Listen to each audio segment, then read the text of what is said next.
Bank manager శవాన్ని పాతి పెడుతుంటే ఎవరైనా చూసారా? కలెక్టర్ చూసింది.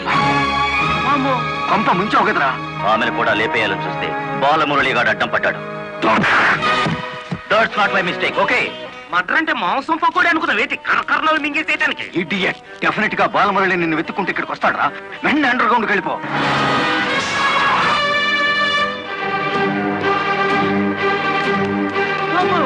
వచ్చేసినాడు కదేటి, లగెత్తు.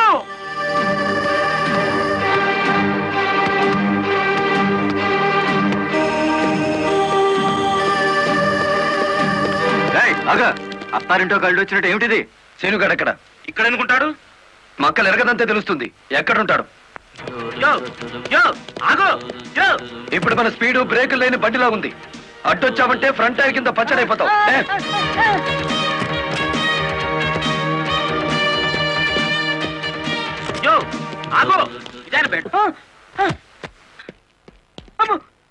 చెప్పు, శీనుగాడు ఎక్కడున్నాడో చెప్తావా? తల తీసుకెళ్ళిపోమంటావా? చెప్తా చెప్తా. 5 నిమిషాల క్రితం ఇక్కడికి వచ్చి పారిపోయాడు.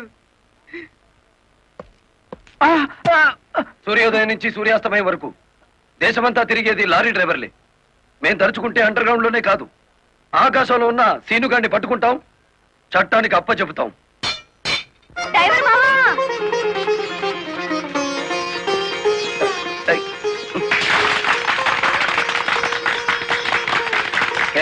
ఏమిటిది?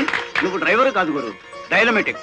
కలెక్టర్ గారిని కాపాడి మన డ్రైవర్ల కులం పరువు నిలబెట్టావు. కానీ ఆ సీనుగాడు కలెక్టర్ గారి ప్రాణం తీయబోయి డ్రైవర్ కులం పరువు తీశాడు.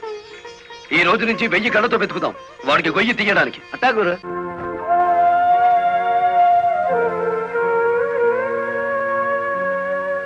లలిత, లారీ డ్రైవర్ కి ఏమైనా దెబ్బలు తగిలాయా? బాబు పాప. నేను అతని గురించి అడుగుతుంటే మీరు బాబు పాప అంటారేమిటి? తగల్లేదు. డెడ్ బాడీ హ్యాండ్ ఓవర్ చేసుకున్నారా? మేం వెళ్లేసరికి శవాన్ని మాయం చేశారు. నిన్ను హత్య చేయబోయిన వాడు అండర్ గ్రౌండ్కి వెళ్ళిపోయాడు. నో, ఈ హత్య ఎందుకు జరిగిందో, ఎవరు చేయించారో 24 గంటల్లో అన్ని వివరాలు నా ముందు ఉండాలి. లలిత, నువ్వు రెస్ట్ తీసుకోవాలి. ఎస్పీ గారు. Yes madam. This is more important. Okay madam. Sister, మా పిల్లలు ఎలా ఉన్నారు?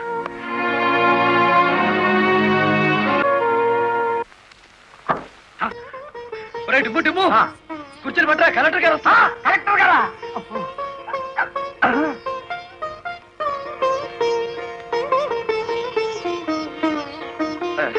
నమస్కారం కలెక్టర్ గారు.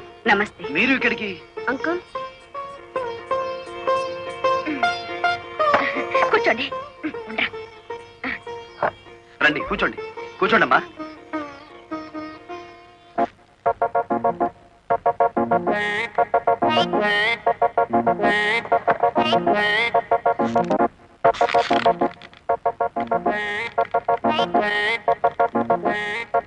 ఏమిటి, ఏమైంది? ఏం లేదమ్మా, మీరు కూర్చున్న కుర్చీకి 3 కాళ్ళు.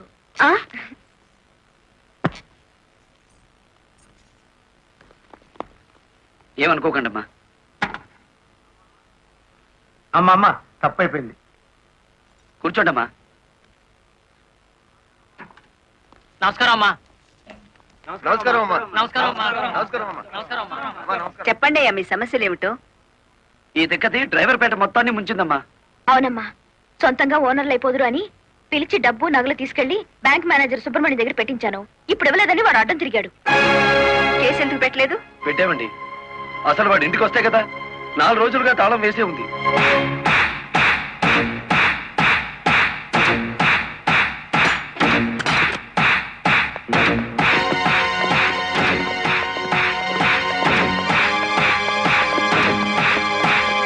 ఆడి జీతం ఎంతో, జీవితం ఎంతో ఈ టీవీలు ఫ్రిడ్జ్లు చూస్తేనే తెలుస్తుంది.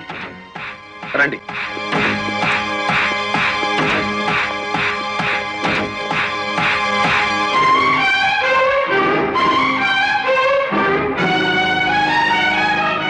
ఇదేమిటి, ఇతని ఫోటో ఇక్కడ ఉందే? వాడే బ్యాంక్ మేనేజర్ అమ్మా. ఓ గాడ్, నేను చూసి నితిన్ శవాన్ని. బ్యాంక్ మేనేజర్ లారీ డ్రైవర్ల డబ్బు కాజేస్తే ఇతన్ని ఎంత చంపారు? ఆ రోజు ఇక్కడికి వచ్చినప్పుడు సీనుగాడు ఇక్కడ ఉన్నాడు.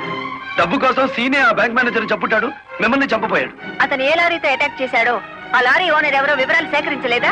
ఆ లారీ రంగనాయకుల్ది. అంతకు ముందే తన లారీని శ్రీను అనే వ్యక్తి తీసుకు పారిపోయాడని అతను కేసు పెట్టాడు. అంటే బ్యాంక్ మేనేజర్ హత్య జరుగుతుందని రంగనాయకులకు ముందే తెలుసన్నమాట. నాకేం తెలియదు.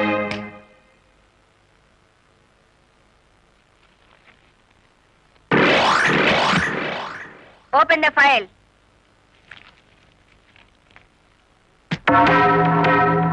మీరేమన్నా బ్రహ్మ విష్ణు మహేశ్వర్లని ఆ ఫోటో దిగారా? హత్య చేసే ముందు హాస్పిటల్లో పడుకోవటం, పథకాలు వేసే ముందు పోలీస్ స్టేషన్లో కేసు పెట్టడం క్రిమినల్స్ కే తెలుసు. నేను క్రిమినల్ కాదు, పెద్ద మనిషిని. పెద్ద మనిషిని అని డ్రైవర్ పేటలో శుద్ధ ముక్కతో రాస్తారా? మీరు నన్ను అవమానిస్తున్నారు.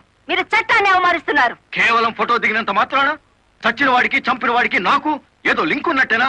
Yes. డ్రైవర్ ఓనర్ అవటం మీకు ఇష్టం లేదు. అందుకే వాళ్ళని ఆనాడు కేసుల్లో ఇరికించారు. వాళ్ళు కేసులో నుంచి బయటపడేసరికి బ్యాంక్ మేనేజర్ సహకారంతో డ్రైవర్ల నోళ్లు కొట్టారు. వాళ్ళ తిరుగుబాటుతో నిజం బయటపడుతుందని బ్యాంక్ మేనేజర్ని హత్య చేయించారు. ఈ నిజాన్ని నేను ఈ రోజు ప్రూవ్ చేయలేకపోవచ్చు. శ్మశానంలో పాతిపెట్టిన శవం కుళ్ళిపోతుందేమో కానీ ధర్మాన్ని పాతిపెడితే మళ్ళీ ప్రాణంతో లేచొస్తుంది. Mind it. వామ్ము, డ్రైవర్ల డబ్బు లారీ టైర్లలో దాచిన విషయం కనిపెట్టేస్తారేంటి? వెంటనే సీనుగాడికి డబ్బిచ్చి స్టేట్ విడిచి పారిపోయి ఏర్పాటు చేయి.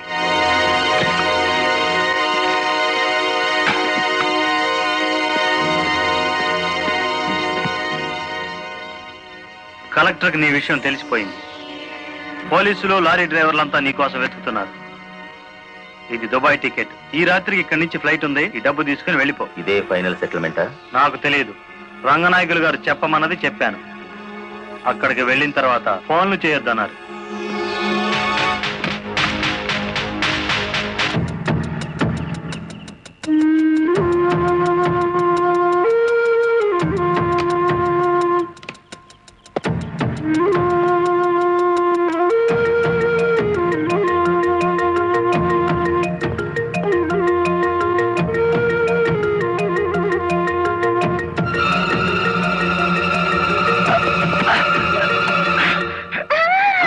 నువ్వా? ఇక్కడికి ఎందుకు వచ్చావు? నువ్వు ఒక్కడిగా వెళ్తుంటే నీకేమైనా అవుతుందో అని వచ్చాను. నన్ను కాపాడడానికి. ఇప్పుడు నిన్ను కాపాడుకోలేక నేను చావాలి.